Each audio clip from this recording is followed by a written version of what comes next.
What's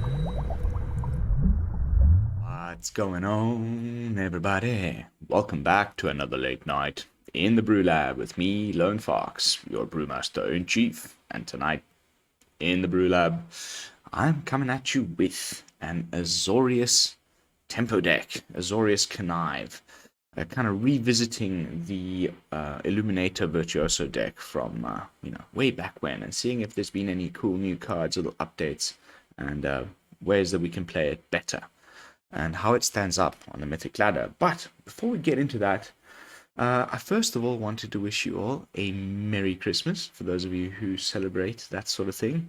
And for those of you who don't, well, what's going on anyway? I hope you have a lovely day. We also had a little bit of spoiler action, so before we jump into tonight's brew, I just wanted to quickly show you guys Kaito over here, the Dancing Shadow. Pretty nice card, I must say, but just another 4-mana, 3 loyalty planeswalker. It's been a bit of a on a roll, but this one, once you understand how it plays, it's actually very interesting. So, 2 colorless and a Dimir. As I said, with 3 loyalty, but it says that whenever one or more creatures you control deal combat damage to a player, you may return one of them to its owner's hand. So, I guess, again, trying to push ninjas one last time or something, or things with good ET, like, so, the thing that gets in for the damage, you may return it to your hand. And if you do, then you get to activate Kaito's loyalty abilities twice this turn rather than only once. I mean, that seems pretty ridiculous. I just don't quite get, like, I literally just read this this is the second time I'm ever reading through it. Ninjas obviously come to mind because it's, it's still Kaito, and Kaito was the last ninja planeswalker, even though he never really saw play in a ninja deck, but quite a bit outside. Now here he is. Because, returning them to your hand and then ninjutsuing them in again makes sense. But I guess there's plenty of other, like, let's see what other people. Awkward card design, but a unique way to get more power out of it. Question is, what evasive creature with good ETB value would you want to return so you can cast again? Exactly, Connor. But then the interesting thing is, right, the loyalty abilities. What are they? How do they synergize with the static text? So up to one, the +1 says up to 1 target creature can't attack or block until your next turn. So if the opponent's got something that's getting in the way of you actually being able to do, get in for the damage so that you can do the static text, then the +1 obviously helps. So then I can imagine +1ing a creature, and the nice thing is it can't attack or block until your next turn. So even if there's like just one creature the opponent has down, you don't have to worry about your creature attacking to trigger the static text, because anyway his creature can't attack until your next turn. And so you would only have to worry about, burn spells or removal or haste creatures or things like that. But, it's definitely a lot nicer than just leaving an unprotected planeswalker. And then you could straight away, once it gets in for that damage, you can activate your loyalty abilities a second time, and then you just +0, and you get to draw a card. So it's, it starts to be pretty nice. I could imagine even something quite simple like, no, I'm just pulling this out of thin air, but like the little doggo that we have now, the enchantment guy, enchantment creature, enter the battlefield, draw a card. I've seen decks right now playing this new enchantment from Brothers War that returned for 3 mana a creature to your hand and then recasting it, just drawing cards every turn with the doggo. Here you could, +1, make the opponent's thing so it can't block, swing in with your doggo, return it to your hand, then +0, draw a card, play the doggo again, draw another card.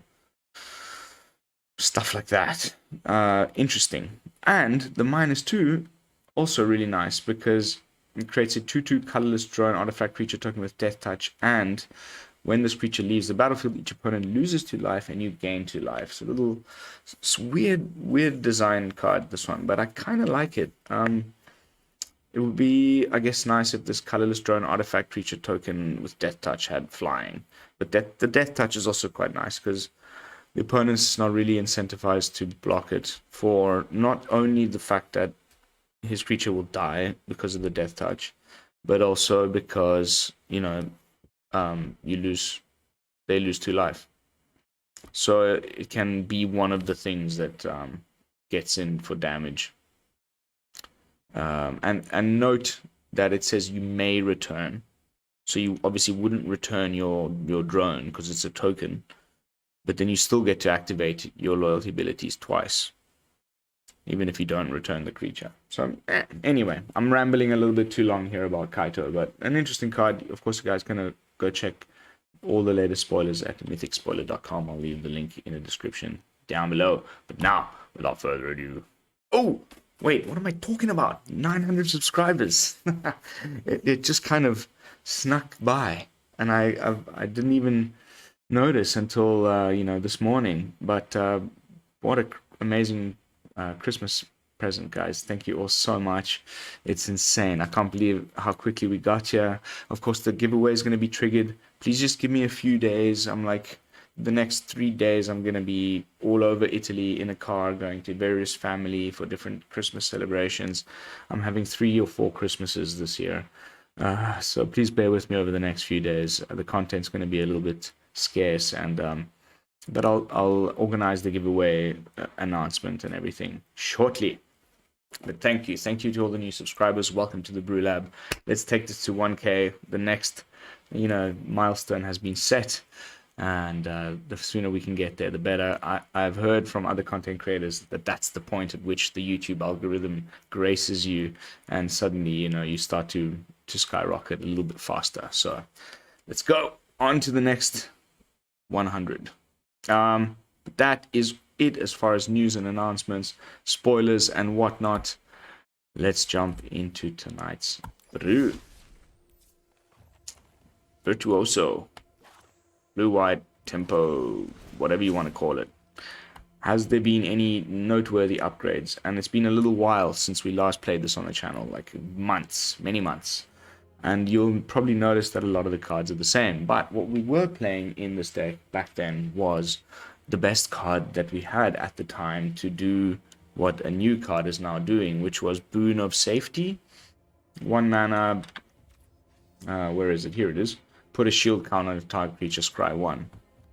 Now with Brothers War, we got Loran's Escape, which is, just altogether better. For the same amount of mana, also instant speed, of course. You get hexproof, indestructible, but you still also get to scry 1. So it's just ridiculous, right? I mean, it's all the good stuff. Hexproof, indestructible. That's everything that you want for your Virtuoso, and of course for your Stormchaser Drake, which is our other important creature.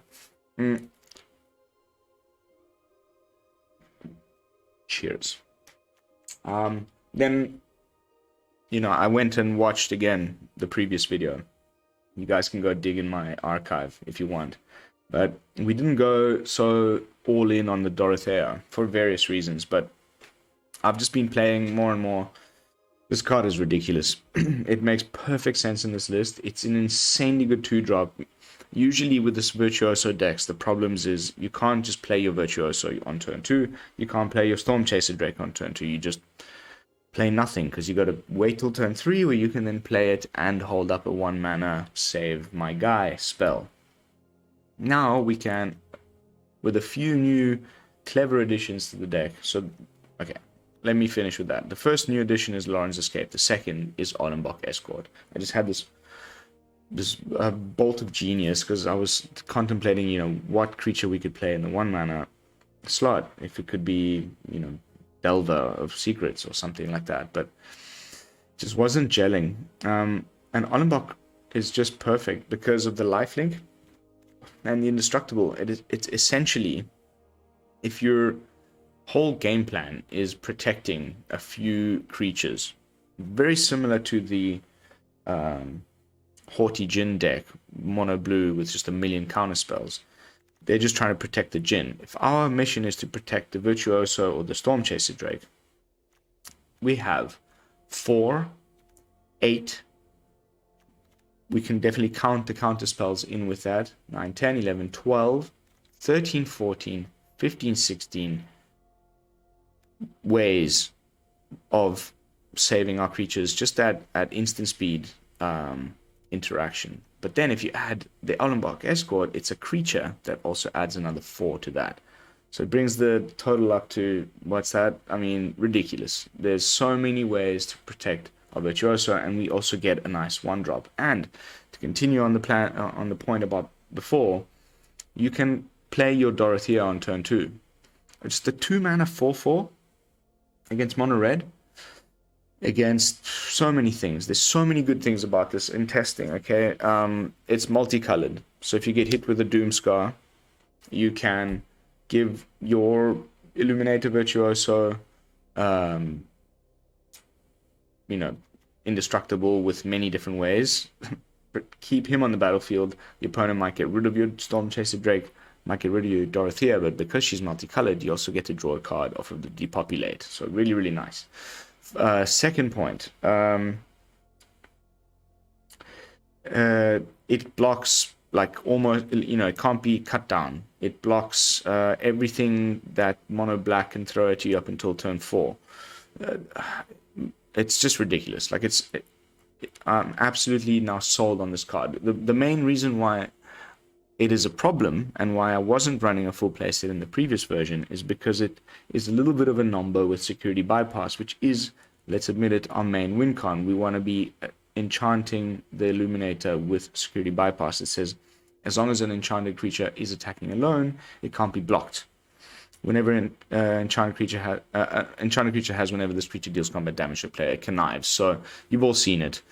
Because the Virtuoso has double strike, you get the double connive. It's unblockable. It's bonkers, right? It's one of our main win cons. But if you've enchanted the Virtuoso with Dorothea's Retribution, which is also something you really want to be doing, because it's got Disturb, it's something you can discard to the connive of the Virtuoso, and then later, because you're targeting the Virtuoso when you're enchanting it, it gets the trigger again from the Virtuoso, same like the bypass.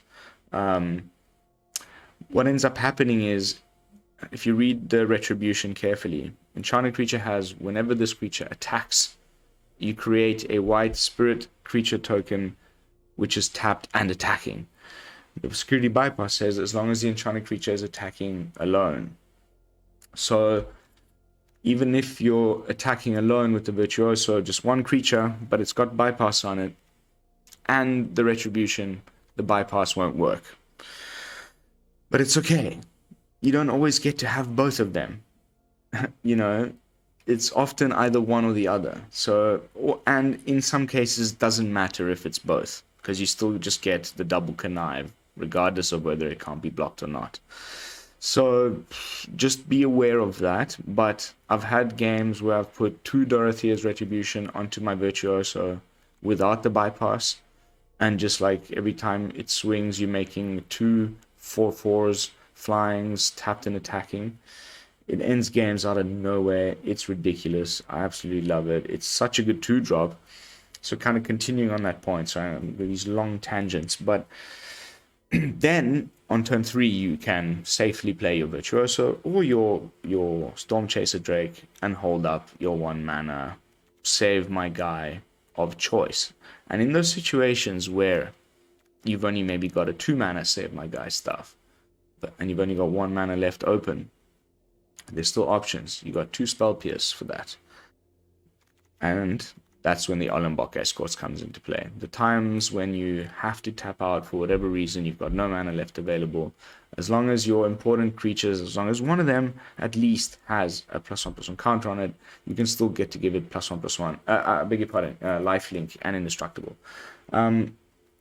The Take Up the Shield also gives lifelink, so those are our 2 main ways of gaining life. You just give the double striker lifelink and you gain a bunch of life. Simple.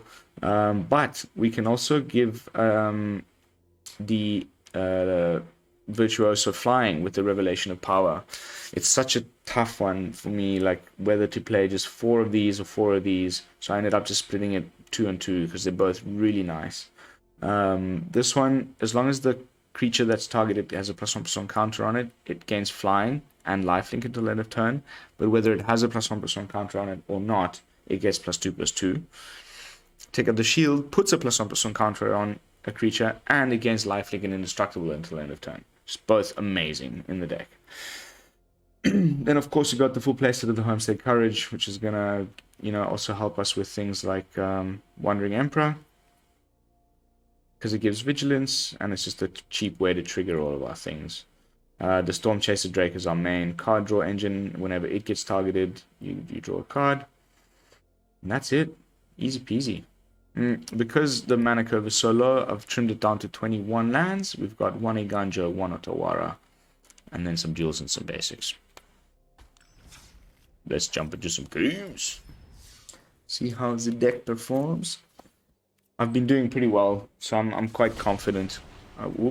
No, that's mono black. Cancel. Professional streamer over here. Like, comment, and subscribe. Don't forget.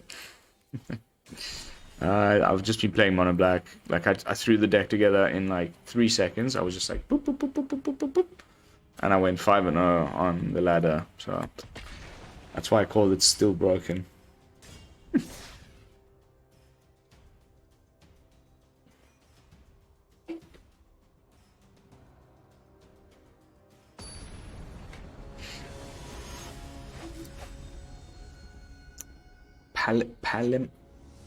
Pale Mosic?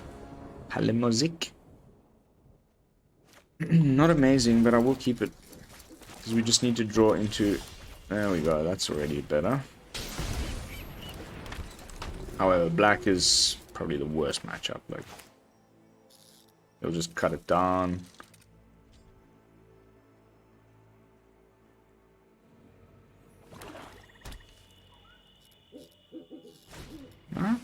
Nice. I like them apples. Oops, almost there. Little misclick.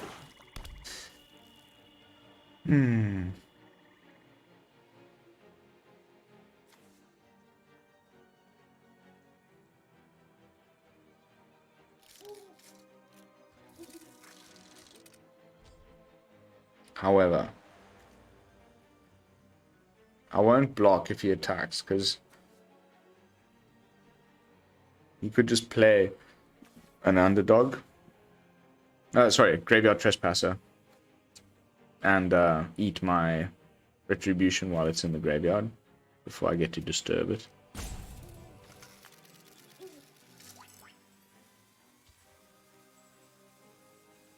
Next turn is the good turn. We can play the Drake and hold up the mana. For shore up. Pass the turn.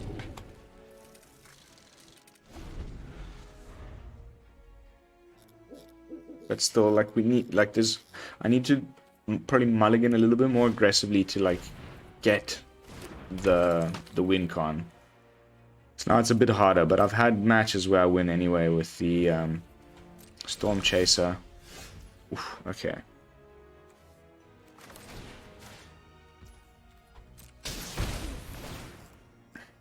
Draw some cards and also make you indestructible from Ollenbock. Oh, I like Spell Pierce.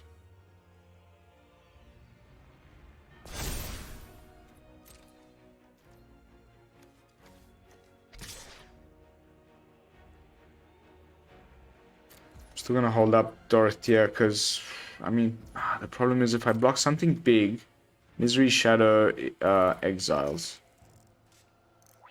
Doesn't even need to be damaged by them or anything like Kamano faces Kakazan. So it's pretty terrifying, this card actually. For my, disturbed creature. It's not a huge problem, but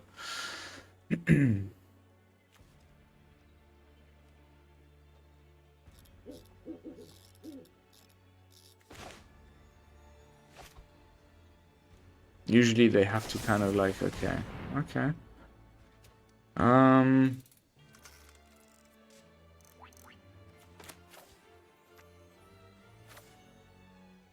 Anytime it would die. So,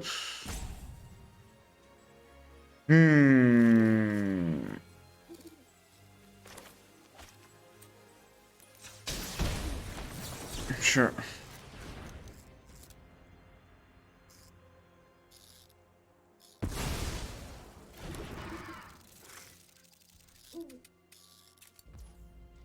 Sacrifice it.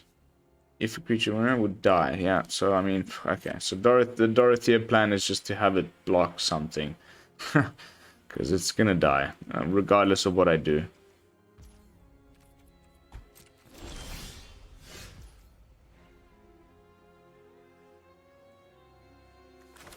I need one more land.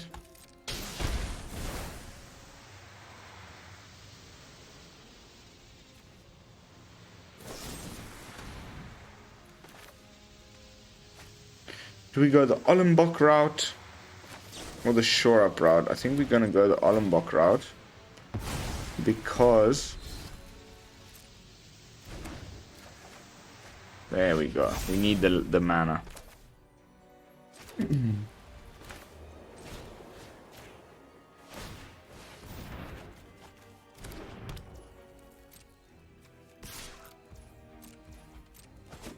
Now we can discard Dorothea without it needing to die. So now we can actually put the Dorothea, I mean the Retribution onto our Drake, because the one that's on board is going to exile, and because we have no real way of dealing with the Misery Shadow. So if he dumps all of his mana into the Misery Shadow, he can make it into a... so he can add 5. 1, 2, 3, 4. Sorry, 4. So it would get in for 6. So let's block that.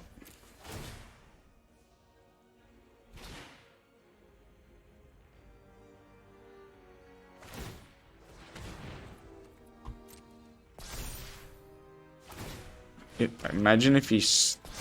I don't think he'll stop, yeah. Because I could have blocked the sleeper.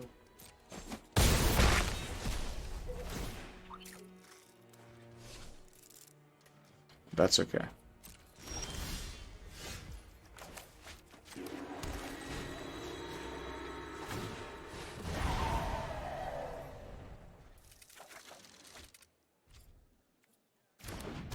So now the bypass, like I said, but in this case it doesn't matter.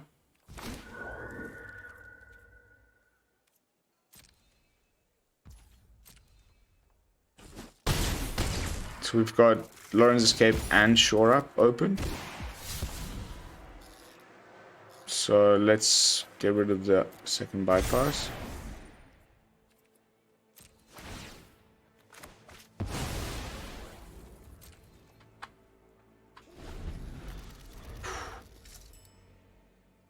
The only thing that can screw us now is a Invoke Despair, but so far he hasn't drawn it, so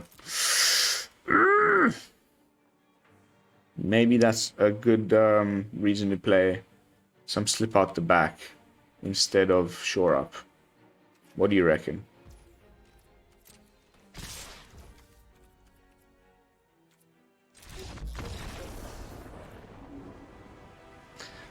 Woo! Boom, boom, boom, boom. Nice. I was thumping on that one. Kind of climbing my way back into the higher 90s. Been playing just this deck all day. Other than, yeah, okay, I had those 5 wins with Mono Black. But mostly this deck.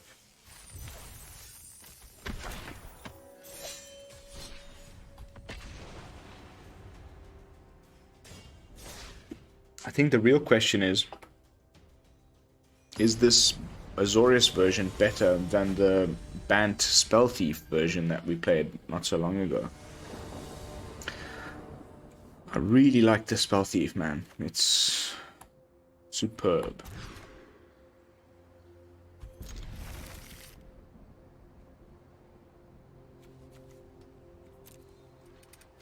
Okay.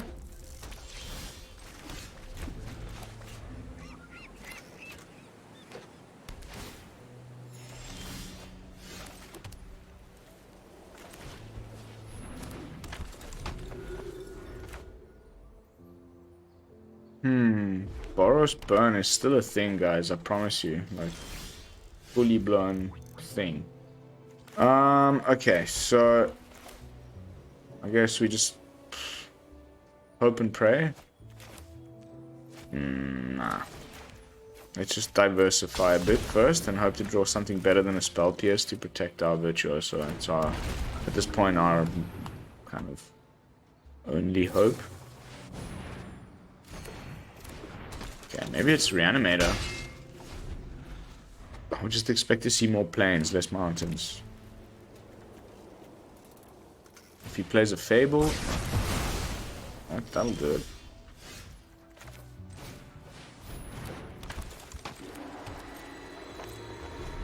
Options.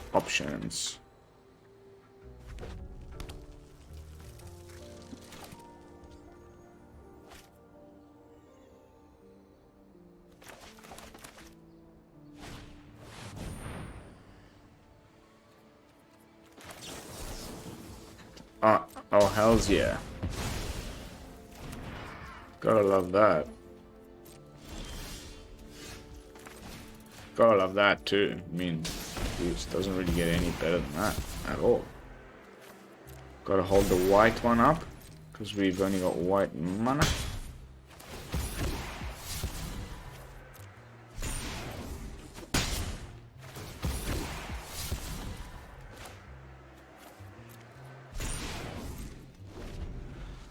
Oh, moment of truth. What could he have? In these colors, farewell, I guess. Okay. Okay, it's a bombardment deck.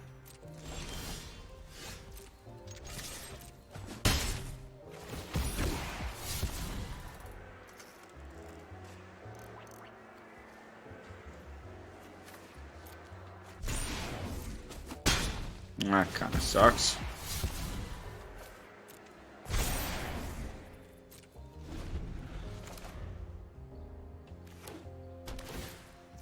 Okay, it's Boros Bombardment. Oof.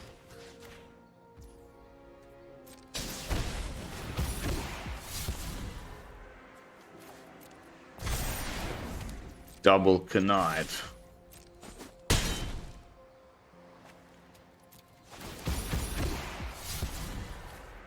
At this point, we're just trying to get as big as we can.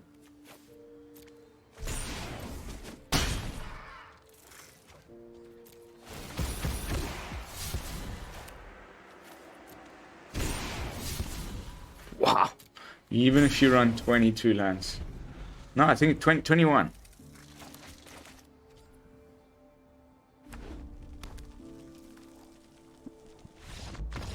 Okay. Fine.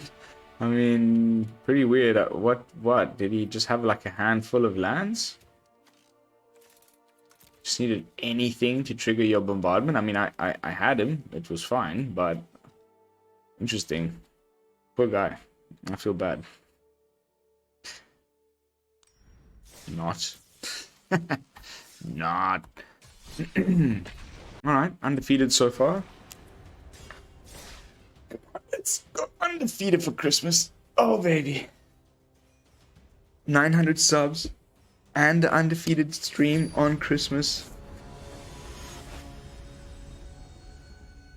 One punch crunch. Let's go. Painlands.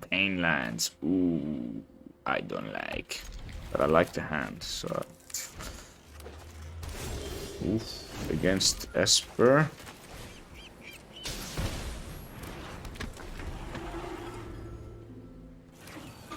Oh god.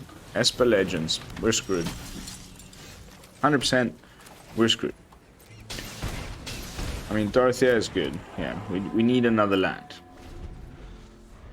That's not a paint land. It would be nice too.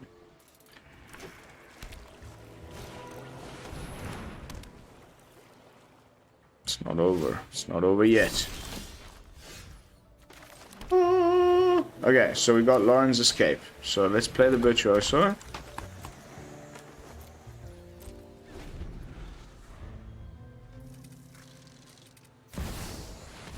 Refine the Scheming Seer. So you can double attack, double connive on the Denic. I'm gonna block you with both Dorothea and the Virtuoso.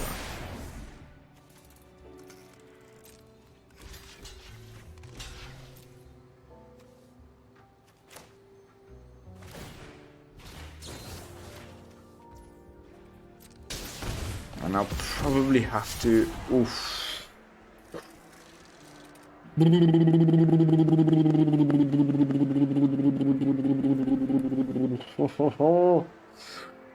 Oh, that's difficult.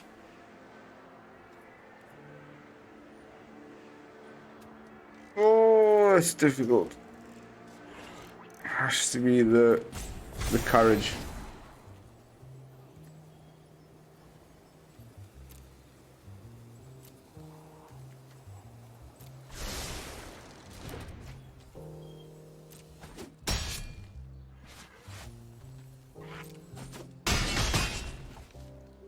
Now we've got a counter on our Virtuoso.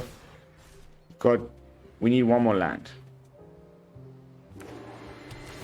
One more land would be fan-freaking-tastic. Question is going to be bypass or Dorothea. I think it has to be bypass and courage. And hold up Spell Pierce.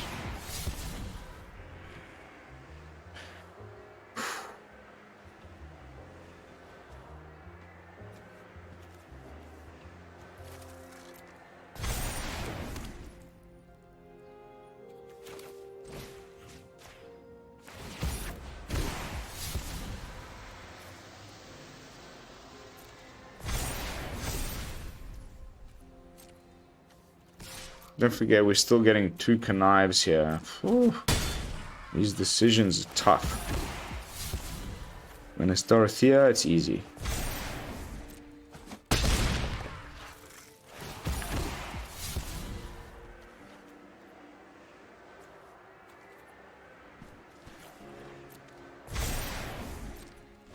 Yeah. Loran's Escape better than Shore Up. Spell Pierce better than Shore Up.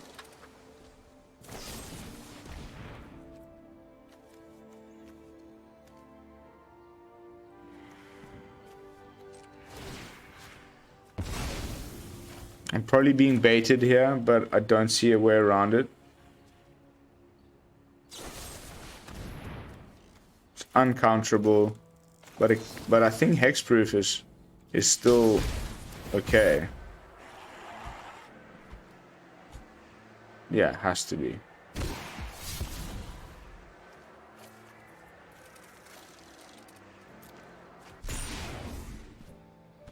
Hexproof is hexproof, mate.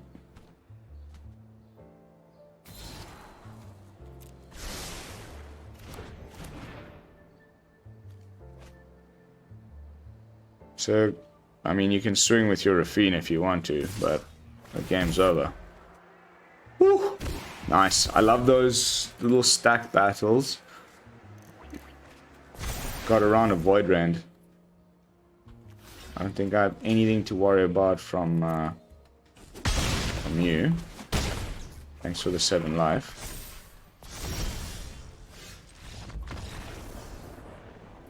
Esper mid-range. Dealt with. Climbing higher. Did I have fun in that match? Yes, I did. Oh, baby. How are we doing for time? I don't know. Can we just call it a night? Can I be cheeky so that I can put a undefeated in the clickbaity title? Do I risk playing one more and wish for the Christmas miracle? I think we can do one more. How are we feeling about the deck? Maybe we can do this.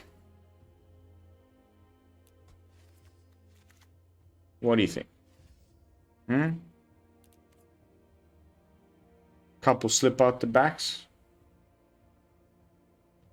I may even want to go for 3, honestly, and cut 1 Loran's Escape, but it's like the only new card in the deck.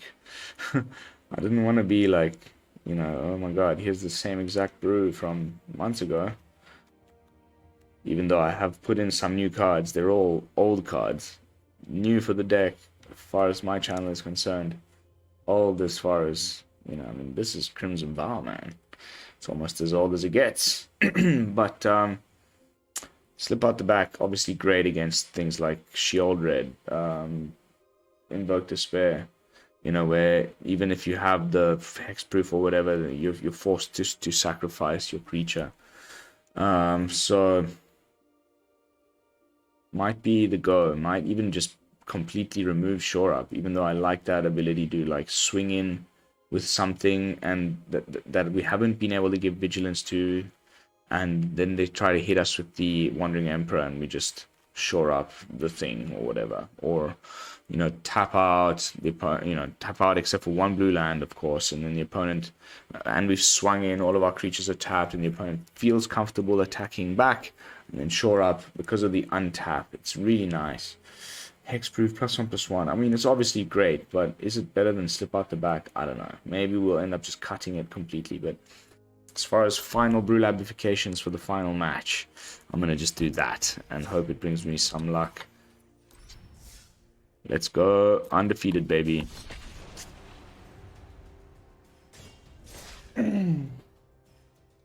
Last sip.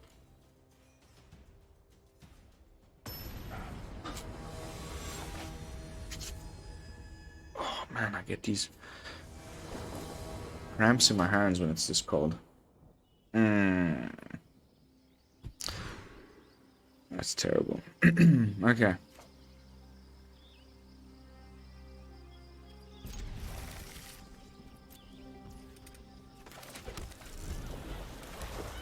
Much better. Oh, wow. My nemesis.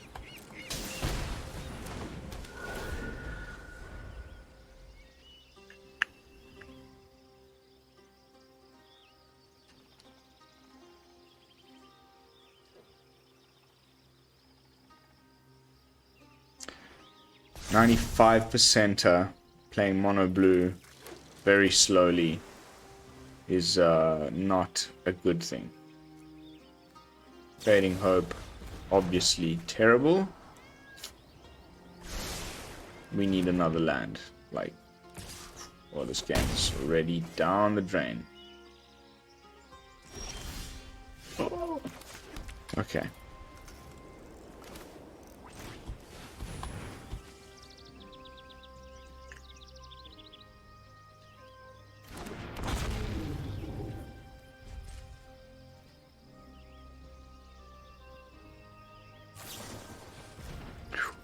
Second there, I was worried about another Fading Hope. This is going to be a very hard match. I really think it's like basically just luck based. I don't think I'm going to go for, I mean, depends what he does now, I guess.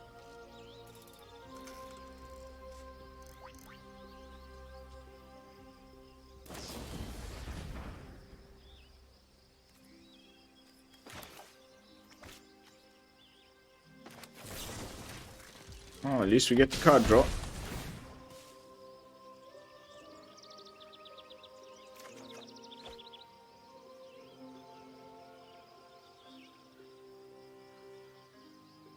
And it's only a Fading Hope. I mean, you know, it's still okay. Okay.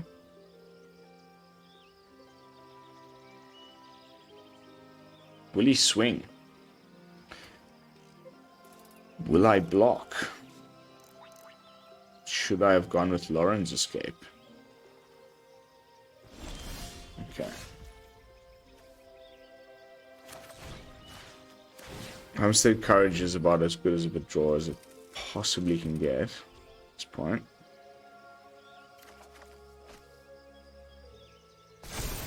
Oh, and another land.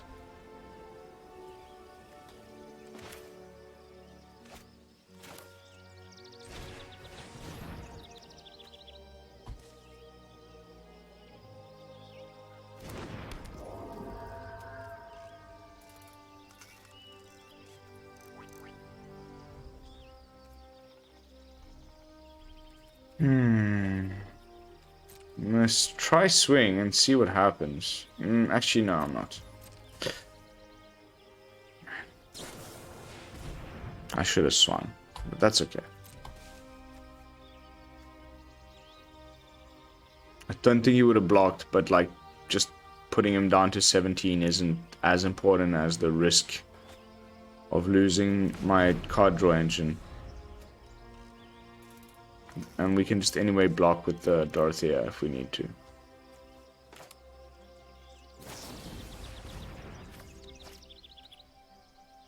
Sure. Third Fading Hope already down, which is kind of our worst enemy. So now we're just dodging counter spells, right? Fourth Fading Hope in the top cards of your library. Cool. I mean, we get to draw regardless. Pain lands are real pain in my ash. I'll take that.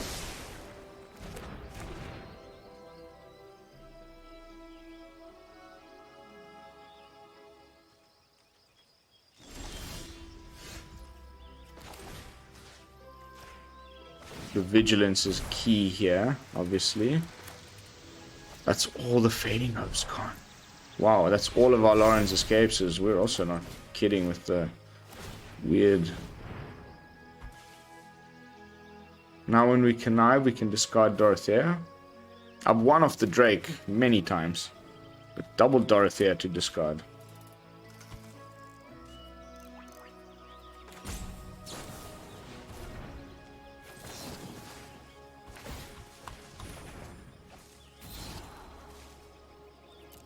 Okay, wow, triple Dorothea.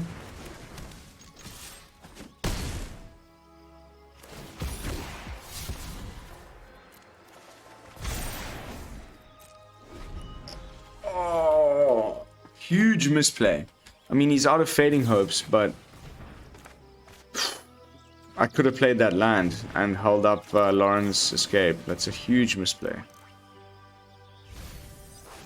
Wow, he discards the Djinn. We're good. We're good. Oh, the luck held, guys. The luck held through a misplay as well. I hope you learn from my mistakes. Final Retribution. Love the artwork on this card, by the way.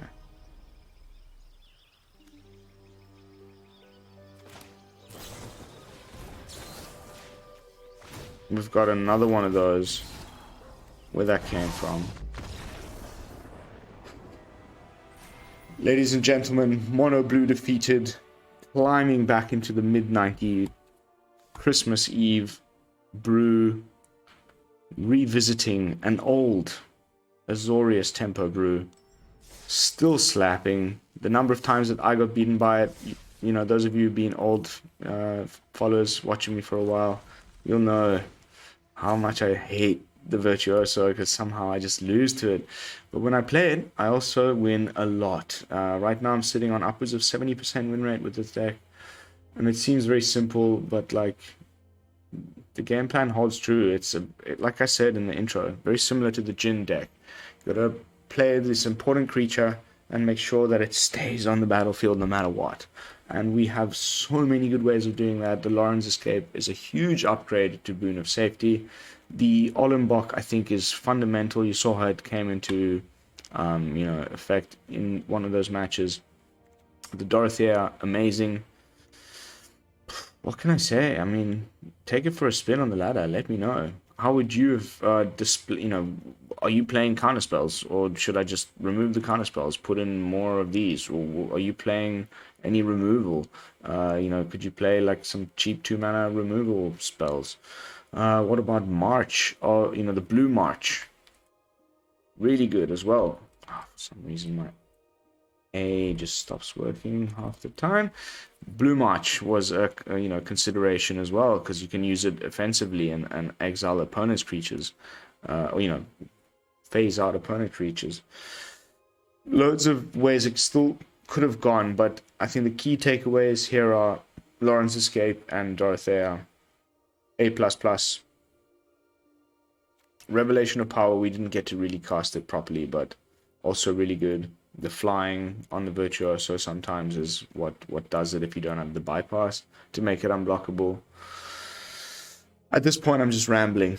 Thank you all so much for watching, and you know, for being part of this journey. It's been fantastic, and I hope we can get to 1K before the end of the year. Merry Christmas, and until the next one, this is Lone Fox from the BrewLab, signing out. Peace, y'all.